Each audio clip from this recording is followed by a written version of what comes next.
오늘은 특별히 이 황제주 두산에 대한 기업 분석을 해드리려고 합니다. 어제 또 우리 시장에서 52주 신고가 갔잖아요. 뭐 증권사 목표 주가는 최상단 150만 원이라고 하고 많은 분들 궁금할 것 같아서 그 내용을 조호진 타큐뉴스 대표님께서 준비를 해주셨습니다. 함께 알아보도록 할게요. 대표님 반갑습니다. 네, 안녕하세요. 네, 일단 실적 분석 중요할 것 같습니다. 3분기 어떻게 보셨어요? 네, 맞습니다. 그래서 두산이 잠정 실적을 발표했는데 그 전년 동기 대비 매출과 영업이익이 엄청나게 뛰었습니다. 그래서 그 뛰었고 이거는 사실은 어떻게 보면 예측을 할 수가 있었던 부분인데 그 두산이라는 회사에 대해서 좀 이렇게 좀 그 분별 나눠봐야 되는데 두산은 당연히 두산그룹의 지주사이면서도 사업 부문을 갖고 있습니다. 그게 지금 화면에 보이신 대로 이제 그 그저께 나온 잠정 실적을 그래프로 표시한 것입니다. 그래서 두산이 이제 매출과 영업이익이 전년 동기 대비 엄청 껑충 뛰었습니다.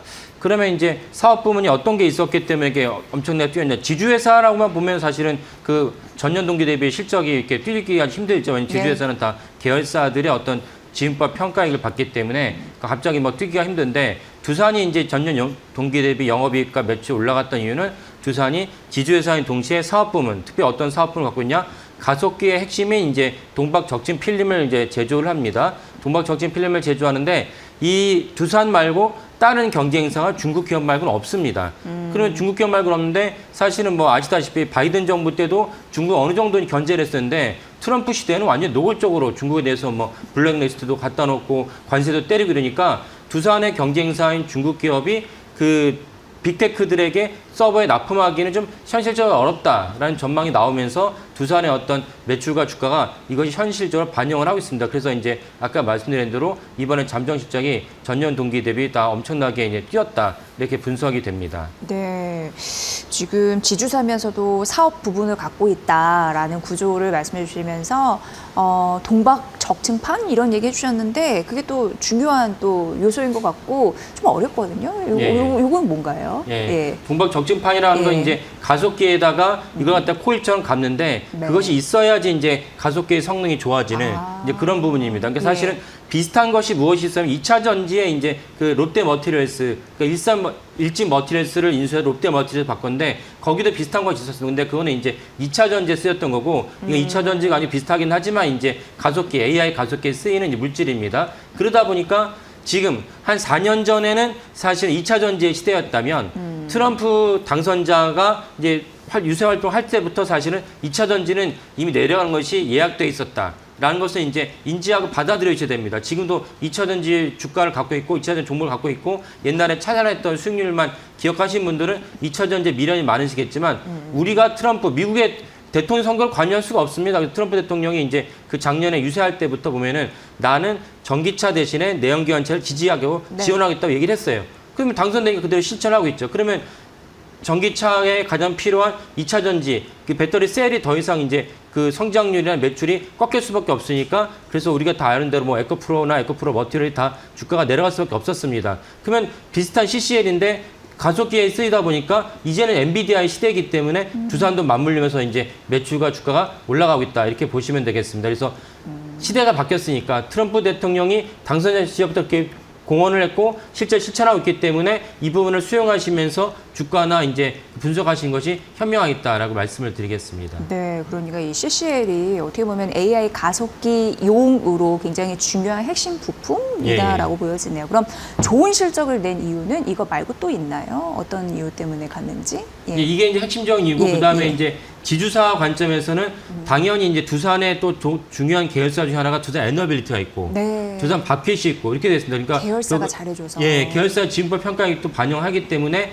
두산의 두산의 주가가 이제 올라갔다 볼 수 있고 두산 에너빌리티는 뭐 시청하시는 분들 많이 아시겠지만은 뭐 언제나 전 세계에서 원전에 대한 수요가 있고 원전에 대한 수요가 있는데 원전의 핵심 자동차 좀 엔진을 할 수 있는 원자로를 만들 수 있는 국가는 우리나라와 그 다음에 프랑스, 중국과 러시아가 있죠. 중국과 러시아의 원자로를 다른 나라가 수입해 가긴 좀 힘든 상황입니다. 국제적 분쟁도 있고 독재국가라는 어떤 이미지도 있기 때문에 그렇다면 프랑스와 우리나라의 양강구도인데 전 세계에서 원전이 너무나 많은 어떤 수요가 있기 때문에 그러면 프랑스가 50을 가지고 우리가 50을 가져도 두산 에너빌리티 입장에서는 더욱더 주가 뻗어갈 수밖에 없는 그런 구조가 있고 그에 따라서 지분법 평가액을 받는 곳이 두산 에너빌리티, 두산이다 이렇게 이해하시면 되겠습니다. 그래서 그 두산 에너빌리티는 가끔씩 이제 뭐 그 웨스팅하우스가 발목을 잡는 것이 있긴 하지만 네. 그거는 이제 좀 미약한 부분이고 전체 주류로는 사실은 두산 에너비티의 원저로가 세계 곳곳에 쓰임 받고 그 다음에 아시는 분도 계시겠지만 미국의 가장 큰 얼마 전에 그 미니 대선이 날 수 있는 뭐 뉴저지라든지 몇몇 상하원여 선거가 있었는데 뉴욕시의 선거도 있었고 거기 민주당이 압승을 했는데 그 중에 하나 이유가 뭐냐면 전기값이 너무 올랐어요. 너무 오르다 보니까 일반 서민들이 지금 그렇지 않아도 뭐 그 미국 동부에서 한파가 이제 쏟아졌다는데 그 난방이 필요한데 전기로 하는 분들이 많이 계신데 전기값이 오르니까 일반 서민들의 어떤 민심이 흉흉해졌습니다. 전기값이 오른 이유는 AI 때문에 사실은 데이터가 전기 먹는 하마에서 한쪽에 수요가 많이 생기다 보니까 당연히 전기 가격이 올라갔습니다. 이거를 해결하려면 사실은 풍력 발전, 태양광 발전, 신재생 에너지 있지만 현실적으로는 원자로 말고는 없는 상황이다. 이런 관점에서 두산 에너비티 주가가 올라갔고 매출도 사실 보장이 돼 있고 그렇다면 역시 두산 입장에서 그 모기업 입장에서 지주사 입장에서 에너비티의 어떤 상승은 그대로 이제 반영이 된다. 이것은 되게 또 중요한 점이다 이렇게 볼 수가 있겠습니다. 네, AI 가속기용 그 반도체 필수 그런 소재 부품 만들다 보니까 더 이제 부각을 받는 흐름들. 그래서 예. 주가 상승률도 그렇게 뛰었나 봐요. 다른 기업과 좀 비교해 보면은 또 월등하게 올랐죠. 예, 맞습니다. 그래서 예. 어제 종가 기준 했을 때 그 AI로 관련된 기업에 이제 뭐 SK하이닉스도 있고 그다음에 그 오늘 말씀 두산도 있습니다. 엔비디아도 있고 그래서 3사의 어떤 주가를 갖다가 어제 종가 기준으로 YTD를 본다면 지금 화면을 보시는 대로 두산 1등입니다. SK하이닉스가 지금 엄청난 가까움과 이제 인기를 끌고 있는데 두산이 더 올랐네요. 예. SK하이닉스에 대해서 포머라는 말이 좀 돌고 있습니다. 포머는 이제 나도 샀어야 되는데 못 사니까 배도 아프고 안타깝다. 이게 포머 아닙니까? 네. 근데 SK하이닉스 포머라는 말이 유행이 되고 있는데 그 정도 SK하이닉스가 사실 시총 2위 기업이지만은 사실 우리나라의 어떤 전체를 갖다가 리드하고 상징하는 그런 기업이 됐습니다. 그러면 SK하이닉스의 시총과 비교했으면 엔비디아를 비교해본다면 엔비디아가 어제 종가 오늘 새벽은 반영하지 않았습니다. 어제 이제 새벽에 끝난 종가를 비교해본다면 50%가 안 됩니다. 그래도 뭐 5조 달러 기업이 수익률이 50%면 뭐 적지 않습니다. 근데 SK하이닉스는 261%, 오늘의 설명드린 주두산은 262%, 그러니까 조금 280% 아슬아슬하게 SK하이닉스를 두산이 제쳤다. 그 정도로 알짜배기 실속이 있는 이제 두산이라고 볼 수 있습니다. AI의 그런 실속 있는 기업이다라고 볼 수가 있겠습니다. 그러니까 SK하이닉스 포모가 두산 안 하신 분들 두산 포모에 시달리는 저렇게 세 개를 비교해 주시니까 확 와닿네요. 예. 예. 근데 이제 두산은 뭐니 해도 지주사였습니다. 예. 그러니까 확실히 AI 시대에 AI 붙으면 이렇게 놀랄 만한 결과가 나오는 것 같은데 최근 지주사에 대한 기대감도 막 생기고 있는 와중에서 또 같이 겹쳐 있네요. 예, 맞습니다. 그러니까 지주사라는 성격도 우리가 또 무시할 수는 없습니다. 왜냐하면 또 지금 제가 설명드리니까 두산이 AI 기업이었어라고 인지하시는 분도 계시겠지만 또 두산을 미리 알고 있던 많은 분들은 사실은 두산은 두산그룹의 모기업 그런 인지하시기 때문에 지주사에 대한 어떤 주가 동향도 중요합니다. 그래서 이재명 정부는 이제 그 전체적으로 주가를 갖다 부양하는 그런 기획과 법안과 행정적인 절차를 계속 추진하고 있습니다. 그중에 첫 번째가 이제 그 상법 380여 사망을 개정을 하면서 실질적으로 우리나라의 코리아 디스카운트 상당분 희석을 시켰고 그 다음에 또 하나 최근에 발표한 것 중 하나가 배당소득 분리를 과세를 하겠다. 그러니까 우리가 모든 민주주의 국가에서는 소득이 있는 곳에 세금을 갖다가 내야 되는 건 당연한데 여기에 대해서 어떤 문제가 있냐?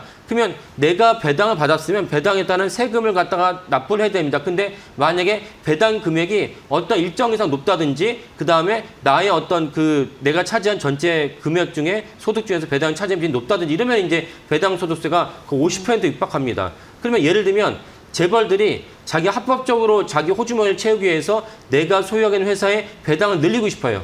늘리고 싶은데 현재로면은 늘렸다가 50% 이상의 세금으로 날아가니까 배당 가급적 적게 하려는 것이 현재 우리나라 어떤 재벌의 특징이고 이 때문에 우리나라가 사실은 일본보다도 더 낮은 이제 배당률을 갖다 보이고 있다라고 이제 분석이 나온 것입니다. 그러니까 이재명 정부가 이걸 해소하기 위해서 비록 아니 부자들에게 가는 세금을 왜 감면해 주냐라는 비판은 있지만 배당 소득에 대해서만큼은 세율을 낮춰주자. 현재로는 이제 뭐 25% 이하로 낮추기로 했습니다. 그렇다면 이제 재벌들 입장에서는 내가 5천억을 배당하겠다. 그러면은 5천억 배당할 때 예전에는 2,500억을 세금으로 납부해야 되는데 이거 25% 낮추면은 사실 7,500억이라는 돈은 자기 호주머니에 들어오기 때문에 배당에 대한 그 인센티브, 배당을 갖다 하려는 정책을 하려고 하는 그 유인이 더 강해졌다.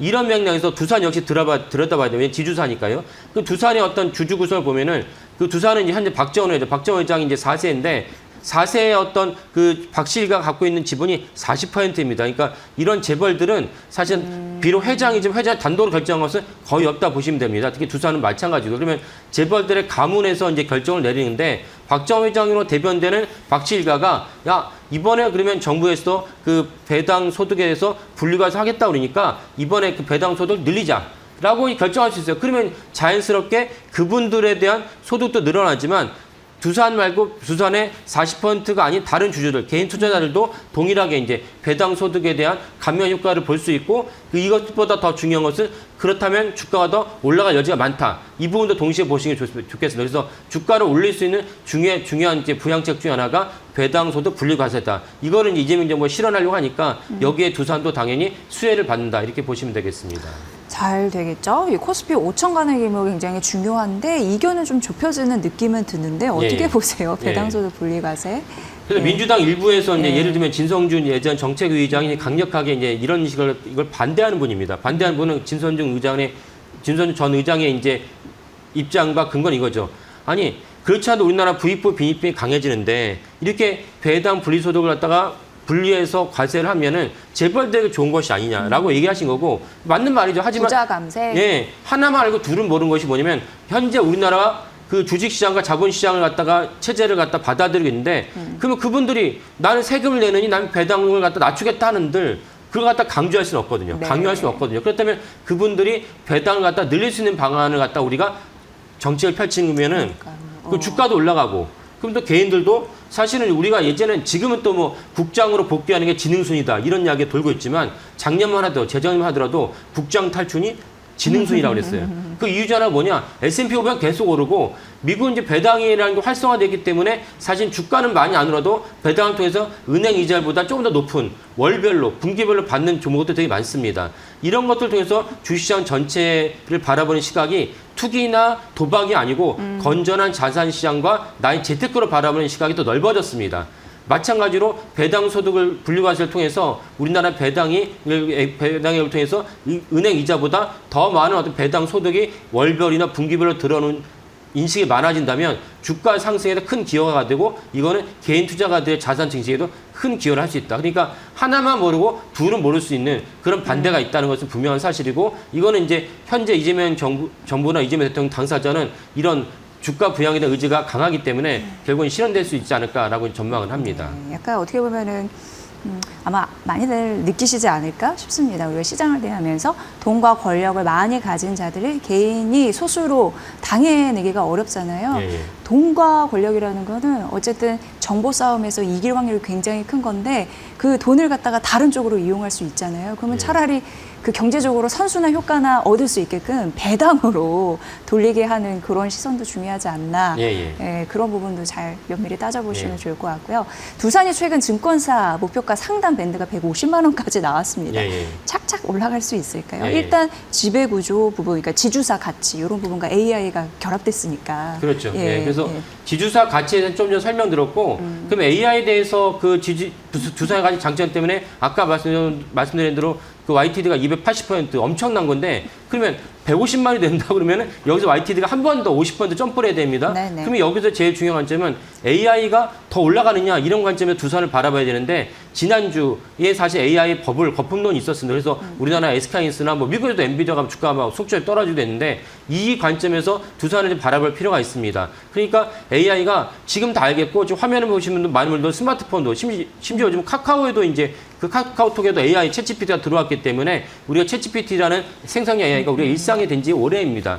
그러면 일상이 된 지 오래인데 이것이 과연 얼마나 더 지속 가능하냐, 얼마나 더 뻗어나올 수 있냐 이런 관점에서 봐야 되는데 계속 계속 지난주 이번 주까지 나오는 얘기가 뭐냐면 반도체 슈퍼사이클이 26년은 물론이고 27년까지 갈 것 같다. 현재 어떤 얘기가 나오고 있냐면 이 메모리 반도체 시장 우리나라 시총에서 1등을 차지하고 있는 삼성전자가 SK하이닉스보다 계속 3년 전부터 주가 수익률이 절반을 불과했습니다. 그 이유는 다 아시는 대로 HBM 때문인데 이제는 무슨 얘기가 나냐면 삼성전자가 엔비디아 HBM 납품을 못하더라도 삼성전자 역시 내년 영업이익이 100조에 달할 수 있다. 왜?